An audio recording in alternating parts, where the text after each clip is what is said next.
Hello दोस्तों, जय हिंद। फरी एक वखत अभयम लाइवना आ आर्मी प्लेटफॉर्म पर आपणे मળી રહ્યા છે। અભયમ્સ આર્મી બરાબર। અભયમ અકાદમી દ્વારા એક પ્રયાસ રૂપે આ એક બેન્ચની શરૂઆત કરવામાં આવી છે। આ બેન્ચ એટલે કે અભયમ્સ આર્મી આર્મીની તૈયારી કરતા વિદ્યાર્થીઓ માટે થઈને આર્મીની તૈયારી કરાવવા માટે અભયમ પણ આજે આગળ આવી રહ્યું છે। બીજી બાબત તમને એ કહી દઉં કે અભયમ અકાદમીનું જે ડિજિટલ પ્લેટફોર્મ છે એટલે કે અભયમ લાઈવ, આ અભયમ લાઈવ ઉપર જીડી જનરલ ડ્યુટી या तो ट्रेडमेन या तो टेक्निकल आ कोईपण मतलब के आ त्रण प्रकारनी जे पोस्ट तमने मळती होय छे आ त्रणेय पोस्टनी तमाम संपूर्ण तैयारी अभयम लाइव प्लेटफॉर्म पर करी शकाय एटला माटे थईने अभयम्स आर्मी करीने आपणे एक यूट्यूब चेनल छे एने पण तमे सब्सक्राइब करी लो। बीजी बाबत के एने लईने लाइव बेंचीस पण मूकवामां आवी छे। पहला तो एमना अपने सिलेबस डिस्कस करिए कि एमना सिलेबस में कया कया फेकल्टीज ए तमने भणावी रह्या छे अभयम लाइव उपरथी अथवा तो अभयम्स आर्मी उपर। तो पहला तो मैथ्स से मैथ्सना सारा एवा ज्ञाता कही शकाय जुवानसी परमार जेमने आर्मी बेंचीसनो पोते 6 वर्ष जेटलो अनुभव छे बराबर। ये 6 वर्षथी आर्मीना स्टुडंटोने भणावी रह्या छे। अनेक विद्यार्थीओ एमना अंडर गणित अने रीजनिंग शीखीने ए आर्मीमां सिलेक्ट थया छे। तो एवा एमना बहुमूलू ज्ञान आपणने अभयम्स आर्मीनी आ बेंचमां मळशे। ए बदल जुवानसीने साथे तमे आ मैथ्सने तैयार पण करी शकशो। तो जुवानसी परमार छे जे मैथ्स तमने करावशे। त्यारबाद छे तमे बधा मने ओळखो छो कुलदीपसिंह मकवाणा जे तमने हूँ बायोलॉजी एटले के जीव विज्ञान भणाववानो छुं। जीव विज्ञानना आपणे एवा तमाम तबक्काओ जेने आगळ समजावुं छुं, सिलेबस डिस्कस करीए के आर्मीने लईने जीव विज्ञान केवुं तैयार करवानुं। छोकराओ सौथी वधारे मूंझाता त्यां ज होय के आर्मीनी तैयारी करता होय तो एक वर्ग एवो होय जे मैथ्समां नबळो छे ने एक वर्ग एवो होय जे सायन्समां नबळो छे। એટલે તકલીફ ત્યાં થતી હોય કે સાહેબ સૌથી વધારે ગુણ ભારણ આપણને અહીંયા મેથ્સ અને સાયન્સમાંથી મળતું હોય, છોકરાઓને થોડું ટફ લાગતું હોય, પણ ખરેખર એ ટફ નથી। જો સમજીને શીખીએ અને વારાફરતી એકની એક બાબતની રિવાઇઝ કરીએ તો આસાનીથી આર્મીનું પેપર આપણે ક્રેક કરી જઈએ બરાબર। એટલે એવું અઘરું નથી, પણ એક જોશ અને જુનૂન સાથે જો એને આગળ ધપાવીએ તો આપણે કરી શકીએ बराबर। तो एज करवानुं छे आपणे अभयम्स आर्मी उपर। तो मैं कीधुं एम मैथ्स से जुवानसी परमार बायोलॉजी एटले के जीव विज्ञान हूँ पोते कुलदीपसिंह मकवाणा तमने भणावीश अने ए तमाम टिपिकल मुद्दाओ छे ए तमाम जे पूछाय छे आपणे ओल्ड पेपर एनालिसिस करीशुं। ए पेपर एनालिसिस ए उपरांत अगाउनी पण आर्मीनी बेंचोमां मैं भणावेलुं छे एना आधारे हूँ एवुं कही शकું કે એવું કશું અઘરું નથી, इजीली तैयार करी शकाय। ए पण आपणे बायोलॉजीने आगळ समजीए छीए। त्यारबाद छे हार्दिकसिंह परमार, खूब जाणीतुं अने बहोळा क्षेत्रमां जेमनुं नाम छे एवा हार्दिकसिंह परमार एटले के आम मारा परम मित्र छे हार्दिकसिंह अने केमिस्ट्री अने फिजिक्समां एमनी मास्टरी एटले के आ केमिस्ट्री अने फिजिक्समांथी जे सवाल पूछाय रसायण विज्ञान अने भौतिक विज्ञान, तो आ रसायण अने भौतिक विज्ञानने मस्त मजानी रीते तमने पायाथी तैयार करावशे हार्दिकसिंह बराबर। तो ये बाबत पण तमे याद राखजो। हार्दिकसिंह साथे आपणे केमिस्ट्री अने फिजिक्सनो अभ्यास करशुं, जुवानसिंह साथे आपणे मैथ्सनो अभ्यास करशुं, कुलदीपसिंह साथे तो बायोलॉजी एटले के जीव विज्ञान छे। त्यारबाद छे रीजनिंग, आ याद राखजो मस्त मजानुं रीजनिंग जे कंई पूछाय छे 2-5 मार्कनुं आ रीजनिंग आपणने चौहाण सर करावशे एटले के एडी चौहाण सर खूब बहोळुं नाम जेनुं मैथ्स अने रीजनिंगना क्षेत्रमां छे एवा एडी सर तमने रीजनिंग करावशे आ बेंचनी अंदर। अने अभयम टीम द्वारा जीके ना पोर्शननी चर्चा करवामां आवशे। एवुं मैं कीधुं एम हाई लेवल कोई जीके होतुं नथी, पण अमुक मार्केट बनावे पण एवुं जरूरी नथी। घणुं गांठुं जीके छे जे मोस्टली इम्पोर्टન્ટ छे एनी नजीकथी पूछाई शके एवा जीकेना टॉपिकनी चर्चा आपणे अहींया करवानी रहेशे अभयम टीम द्वारा। त्यारबाद बात करिए तो ऑनलाइन बेंच से हिंदी मीडियमनो उल्लेख कर्यो छे अमे अहींया। हिंदी मीडियम एटले के हिंदीमां जे पेपर आवे छे ते हिंदी शब्दों साथेनी तमने समज आपवामां आवशे, तमाम शब्दों हिंदीमां आवशे। घणी जग्याए एवी तकलीफ थती होय मैथ्स आवडे छे पण हिंदीमां रकम होय एटले गणी नथी शकता, सायन्सनो सवाल आवडे छे पण हिंदीमां कोई पण शब्द आपेलो छे जेना कारणे आपणे प्रश्नने समजी नथी शकता। तो एनो इलाज એટલે કે હિન્દી મીડિયમ અમે અહીંયા ઉલ્લેખ કર્યો છે। હિન્દી મીડિયમ એટલે કે એવા જરૂરી શબ્દોનું હિન્દી ભાષામાં પણ તમને જ્ઞાન આપવામાં આવશે। તો આપણે આ જે ઓનલાઈન બેન્ચ છે ઇન્ડિયન આર્મી એ અભયમ લાઈવ નામની એપ્લિકેશન છે। આ અભયમ લાઈવ એપ્લિકેશન તમે પ્લે સ્ટોર ઉપરથી ડાઉનલોડ કરી શકો। આ પ્લે સ્ટોર ઉપરથી અભયમ લાઈવ એપ્લિકેશન ડાઉનલોડ કર્યા બાદ તમે એમાં તમારી વિગતો ફિલ કરી લોગિન થયા બાદ તમે અભયમ આર્મી નામની બેન્ચ જોઈ શકો। ઇન્ડિયન આર્મી નામની એમાં તમે રજીસ્ટ્રેશન કરીને 28/4/21 બુધવારથી જે બેન્ચ શરૂ થાય છે। આપણે આવતા બુધવારથી એટલે કે 28 તારીખથી આ બેન્ચ શરૂ થઈ રહી છે। આ બેન્ચ માટેના 2 ડેમો લેક્ચર્સ ફ્રી છે ઓલ ઓફ યુ 28 અને 29 એપ્રિલના રોજ બુધ અને ગુરુવારે અને 9 થી 12 સવારે 9 વાગ્યે શરૂ થાય અને 12 વાગે પૂર્ણ થાય આવા 2 ડેમો લેક્ચર તમને ફ્રી ઓફ કોસ્ટ મળે છે। આર્મીની તૈયારી કરતા તમામ વિદ્યાર્થીઓ જો તમારે આ દેશની સેવા કાજે ઇન્ડિયન આર્મીમાં જોઈન થવું છે તો એક વખત અચૂક આ ડેમો લેક્ચર્સ ભરો। હા, લેવું ન લેવું એ ડેમો લેક્ચર્સ ભરી અને પછી તમે વિચારણા કરજો, એ તમારી ચોઈસ છે। પણ demo lectures free of cost છે, તમે ભરી શકો બધા જ વિદ્યાર્થીઓ। એટલે ડેમો લેક્ચર્સ 28 અને 29 તારીખે છે। અચૂક આ ડેમો લેક્ચર્સમાં હાજરી આપો અભયમ લાઈવ એપ્લિકેશન ઉપર, બરાબર। આ ઉપરાંત તમને એ પણ કહી દઉં કે હવે આપણે વાત કરીએ આપણા બાયોલોજી બાબતે। સાહેબ, આ બાયોલોજી એ ખાસ કરીને આપણે જેને જીવ વિજ્ઞાન તરીકે ઓળખીએ છીએ, આ જીવ વિજ્ઞાનમાં સાહેબ આપણે તૈયાર શું કરવાનું થશે? જીવ વિજ્ઞાન, બરાબર। જો બાયોલોજી એટલે કે જીવ વિજ્ઞાન, આ જીવ વિજ્ઞાનના કેટલાક સિલેબસનું ડિસ્કશન આપણે કરી લઈએ કે જીવ વિજ્ઞાન હું ભણાવવાનો છું। આ જીવ વિજ્ઞાન એટલે કે બાયોલોજીમાંથી જે સવાલ આવે છે, જો સવાલ હાવ ઈઝી હોય છે, તમને પહેલા એ કહી દઉં, અહીંથી સવાલ જો ગયા પેપરના એનાલિસિસ અને વિદ્યાર્થીઓને યાદ હોય એવા ક્વેશ્ચનથી વાત કરીએ તો એક સવાલ એવો હતો શ્વસનને લઈને। શેને લઈને? તો કે શ્વસનને લઈને સવાલ હતો। શ્વસન, રેસ્પિરેશન, બરાબર। ફેફસા, ફેફડે દ્વારા જે શ્વસન થતું હોય, આ ફેફસા દ્વારા જે શ્વસન થાય, આ શ્વસન આપણે 2 પ્રકારે જોવાનું હોય। એક શ્વસન પ્રાણીઓમાં અને એક શ્વસન વનસ્પતિઓમાં। શામાં હોય? તો કે વનસ્પતિઓ। હવે ખરેખર હું અત્યારે તમને કોઈ ભણાવતો નથી, પણ સમજાવું છું કે આપણે તૈયાર કઈ રીતે કરવાનું છે, ભણવાનું કઈ રીતે છે। તમે જો શ્વસનને લઈને સવાલ હતા કે વનસ્પતિ શ્વાસમાં કાર્બન ડાયોક્સાઇડ વાયુ લે છે અને ખાલી જગ્યા વાયુ બહાર કાઢે છે। આવો કંઈક સવાલ હતો અને એના અલગ અલગ 4 વાયુઓના ઓપ્શન હતા અને તમે બધા જાણો કે અહીંયા O2 આવે એટલે કે ઓક્સિજન આવશે। વનસ્પતિ બહાર કયો વાયુ કાઢે? એટલે ઓક્સિજન, જે આપણો પ્રાણવાયુ છે। એટલે જ આપણે કહીએ ને વૃક્ષો આપણને ઓક્સિજન આપે છે। ક્યારે?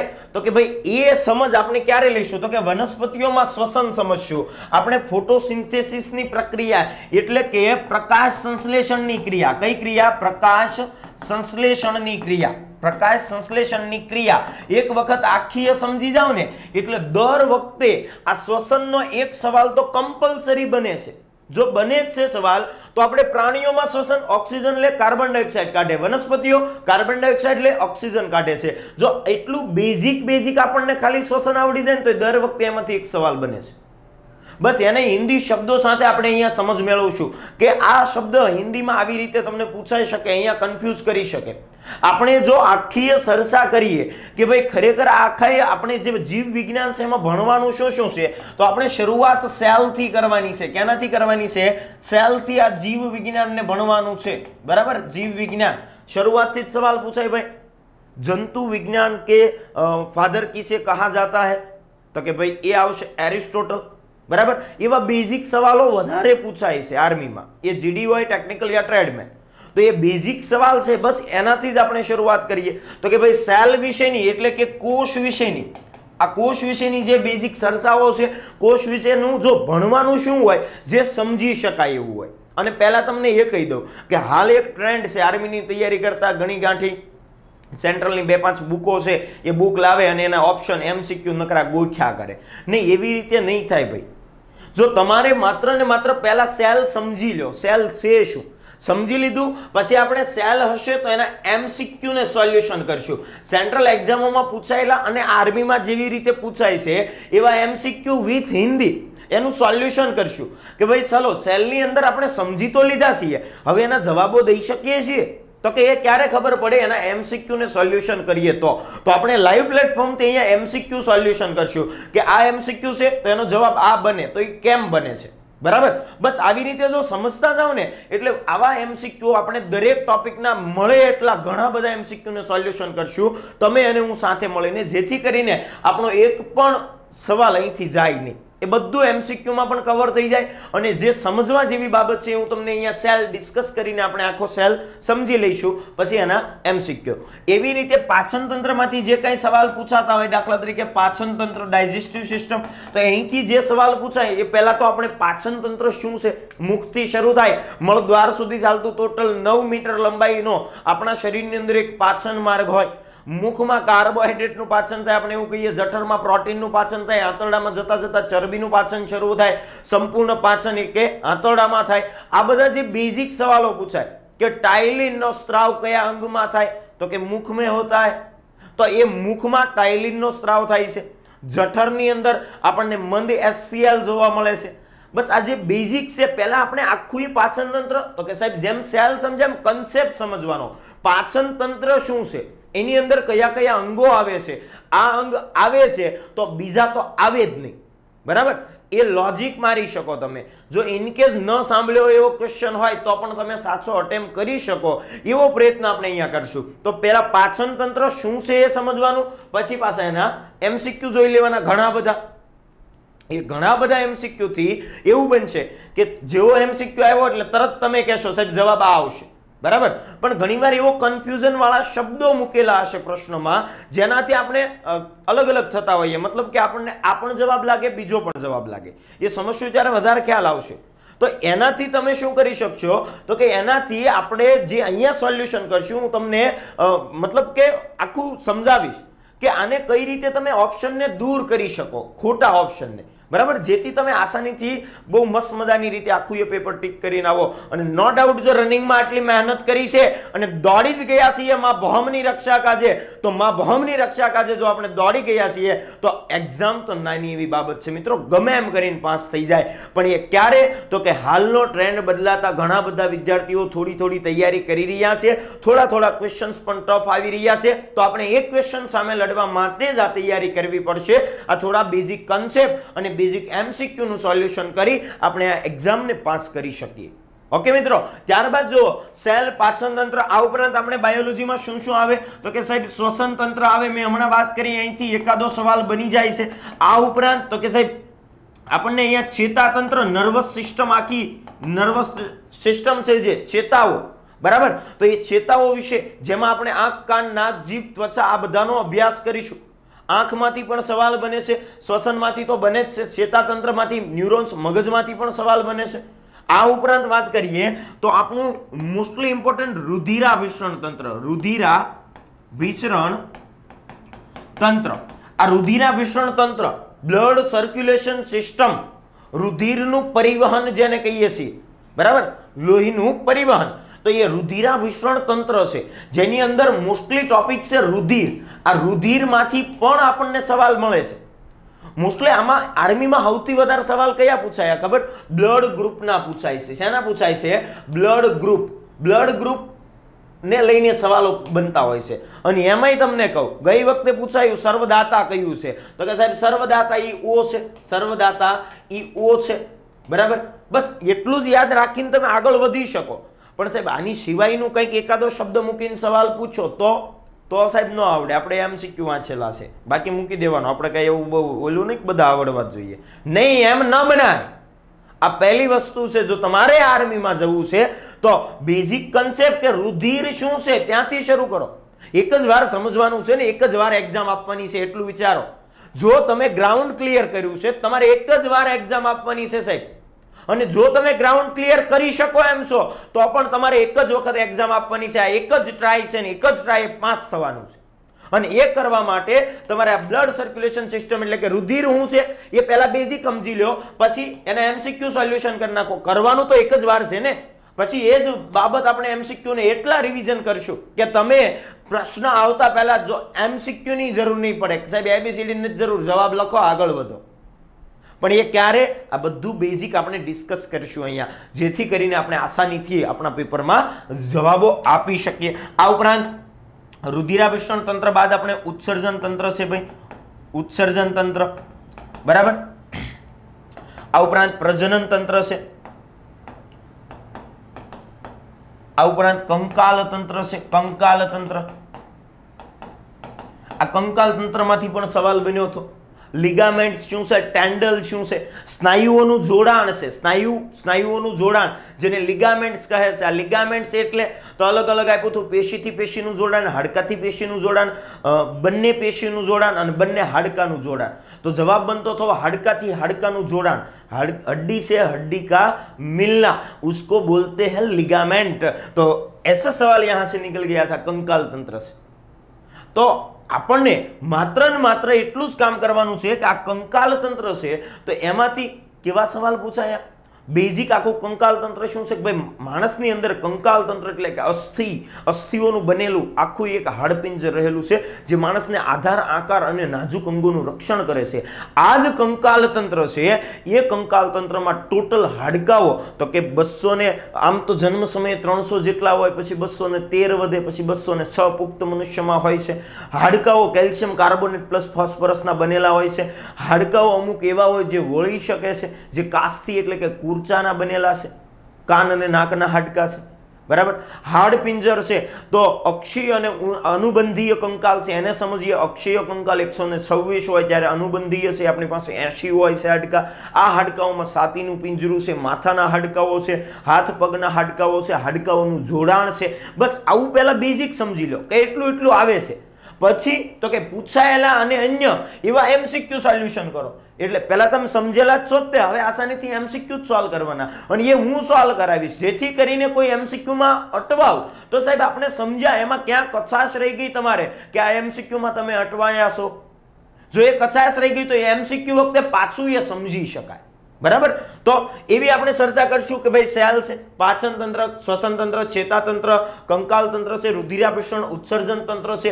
આ ઉપરાંત મતલબ કે ખોરાકના ઘટકો જેને આપણે કહીએ છીએ, બરાબર. આ ખોરાકના ઘટકોમાંથી સવાલો પૂછાતા હોય છે. તો મિનરલ્સ જેને આપણે કહેતા હોઈએ છીએ, ખોરાકના ઘટકોમાંથી સવાલ પૂછાય, જેમ કે કાર્બોહાઈડ્રેટ છે, પ્રોટીન છે, ચરબી છે, વિટામિન છે, ખનિજ દ્રવ્યો છે, પાણી છે. આ બધામાંથી સવાલો પૂછાય ક્યારેક ક્યારેક. બીજી બાબત કરીએ તો અંતઃસ્ત્રાવી તંત્ર છે, અંતઃસ્ત્રાવી તંત્ર. તો અંતઃસ્ત્રાવી ગ્રંથિઓ જે છે ઉપરથી શરૂ કરો, પિનિયલ છે, પિચ્યુટરી છે, હાઇપોથેલેમસ છે, તો થાઇરોઇડ છે, પેરાથાઇરોઇડ છે, સ્વાદુપિંડ છે, યકૃત છે. શરીરની સૌથી મોટી ગ્રંથિ યકૃત છે.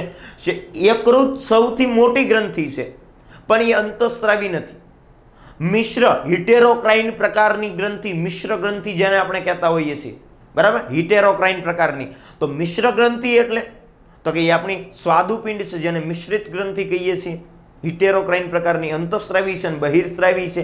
સૌથી મોટી અંતઃસ્ત્રાવી ગ્રંથિ જેને આપણે થાઇરોઇડ ગ્રંથિ કહેતા હોઈએ છીએ. થાઇરોક્સિનનો સ્ત્રાવ કરે. થાઇરોક્સિન એટલે શું કે એમાં આયોડિનની માત્રાથી એની નિયંત્રણ જળવાઈ રહેશે, એ થાઇરોક્સિન છે. બસ આવું જ ચર્ચા કરવાની છે. પણ સાહેબ આ કેમ અઘરું લાગે? આ શબ્દ જ કોઈ દે નથી આવ્યા. માણસની જાત જે આડું આવે એના વિશે બધું જાણતો હોય, જેના વિશે એને કંઈ કામ કરવું નથી પડતું એના વિશે કંઈ જાણતો નથી. બસ એ જ રીતે મેં તમને કીધું એમ કે શબ્દો અઘરા પડે છે તો એ જ શબ્દને આપણે વારાફરતી વાગોળશું, જેથી કરીને એ શબ્દો પણ તમને રૂટીન લાઈફ જેવા લાગશે, રૂટીનમાં બોલાતા શબ્દો લાગશે. ક્લિયર? તો એ વાત થઈ અંતઃસ્ત્રાવી તંત્ર. પછી વાત કરીએ તો સૂક્ષ્મજીવો છે. સૂક્ષ્મજીવોને લઈને સવાલ પૂછાય. એ સૂક્ષ્મજીવમાં ભલે લીલ હોય કે પછી ફૂગ હોય, લીલ, ફૂગ, પ્રજીવ, બેક્ટેરિયા કે પછી વાયરસ હોય, બરાબર. આ બધા વિશેના સવાલો જે કંઈ પૂછાય એ કેવા છે એ બધા સવાલની ચર્ચા કરીએ. આ ઉપરાંત આ સૂક્ષ્મજીવથી થતા માનવ રોગોમાંથી સવાલો પૂછાય. ગઈ વખતે હતો ને હેઇઝા બોલે તો કોલેરા, આપણે કોલેરા જ સાંભળતા હોઈએ, હેઇઝા મૂકી દીધું. તો આપણે પહેલા અહીંયા ચર્ચા એ કરવાની કે કોલેરાને હૈજા તરીકે ઓળખવામાં આવે, જે સંસર્ગજન્ય રોગ છે, ફેલાઈ શકે છે, દૂષિત પાણીથી, માખીથી, મચ્છરથી ફેલાઈ શકે છે, એ કોરોના છે. બસ એવો જ સવાલ પૂછાયો હતો. તો માનવ રોગોની વિશેષ ચર્ચા આપણે કરી લઈશું, બરાબર. બાકી વનસ્પતિ છે તો વનસ્પતિ વિશે પણ આપણે પાયાની સમજ લઈ લઈશું. જેમ કે વનસ્પતિમાં પોષણ છે, વનસ્પતિમાં શ્વસન છે, આમાંથી જે કંઈ સવાલ પૂછાય. અને મોસ્ટલી મેં તમને કીધું એમ આપણે MCQ ને પણ, જે આ બેઝિક ડિટેલ સમજ્યા બાદ આપણે એમના MCQ ને પણ સોલ્યુશન કરવાનો પ્રયત્ન કરશું, વધુમાં વધુ MCQ સોલ્યુશન કરશું, જેથી કરીને કોઈ તમારા પેપરમાં પૂછાયેલો MCQ છે તો એ એવું ન બનવું જોઈએ કે આપણે અહીંયા એની ચર્ચા ન કરી હોય. બસ આવો આપણો ટાર્ગેટ રહેશે કે આપણે એવો જ પ્રયત્ન કરશું કે તમારી એક્ઝામમાં તમારા આર્મીના સપનામાં આવનારા તમામ MCQ, એ તમારા આર્મી મેન બનવાનું જે સપનું છે, એ સ્વપ્નની આડે આવતા તમામ MCQ એ આપણે અહીંયા ચર્ચા કરેલી હોવી જોઈએ, બરાબર. એવા ગોલ સાથે આપણે આર્મીની તૈયારીની શરૂઆત કરીએ, આર્મીની બેન્ચની શરૂઆત કરી રહ્યા છીએ. ફરી એક વખત કહી દઉં છું, 28 તારીખ અને એપ્રિલ મહિનો બુધવારથી આ આર્મીની બેન્ચ એ અભયમ લાઈવ એપ્લિકેશન ઉપર શરૂ થઈ રહી છે. વધારેમાં વધારે વિદ્યાર્થીઓ આ ફ્રી ડેમો લેક્ચર્સ છે 28 તારીખ અને 29 તારીખ, આ બંને દિવસે આ ફ્રી ડેમો લેક્ચર્સ છે 9 થી 12, એમાં લાભ લો. અને એ આ ડેમો લેક્ચર્સ ભર્યા પછી તમે નિયંત્રણ, મતલબ કે તમે નક્કી કરો કે ખરેખર આ બેન્ચથી એ મારું આર્મીનું સપનું, મારું જવાન બનવાનું સપનું પૂર્ણ થવા જઈ રહ્યું છે. તો કે નો ડાઉટ, જો તમને લાગે કે આનાથી હું આર્મીમાં સફળ કેન્ડિડેટ બનીશ, હું એક આર્મી મેન બનીશ, હું મારા ગામનું, મારા માતા પિતાનું, મારા સમાજનું ગૌરવ વધારી શકું, તો આ બેન્ચ તમારે જરૂર જોઈન કરવી જોઈએ. તો એક વખત આ ડેમો લેક્ચર્સમાં આર્મીની તૈયારી કરતા તમામ વિદ્યાર્થીઓ મુલાકાત લો. 28, 29 એપ્રિલ 9 થી 12 તમને demo lectures Abhayam live application play store માંથી ડાઉનલોડ કરી રજીસ્ટર કરી રાખો. અને હજી સમયને વાર નથી, જલ્દીથી આ ડેમો લેક્ચર્સમાં પણ તમે હાજરી આપો અને મસ્ત મજાનું આપણે આ ડેમો લેક્ચર્સ સાથે ભણવાનું આગળ ધપાવશું. ક્લિયર મિત્રો? તો આ બાયોલોજીની બેઝિક સિલેબસ કે આપણે એમાં શું કરવાના છીએ એ બેઝિક માહિતી તમને મેં આપી દીધી. નેક્સ્ટ ડે આપણે ડેમો લેક્ચર્સ ભણીએ અને પછી આપણે અવારનવાર મળવાનું થશે. ત્યાં સુધી બધા જ વિદ્યાર્થી મિત્રો ને મારા તરફથી વંદે માતરમ, જય હિન્દ.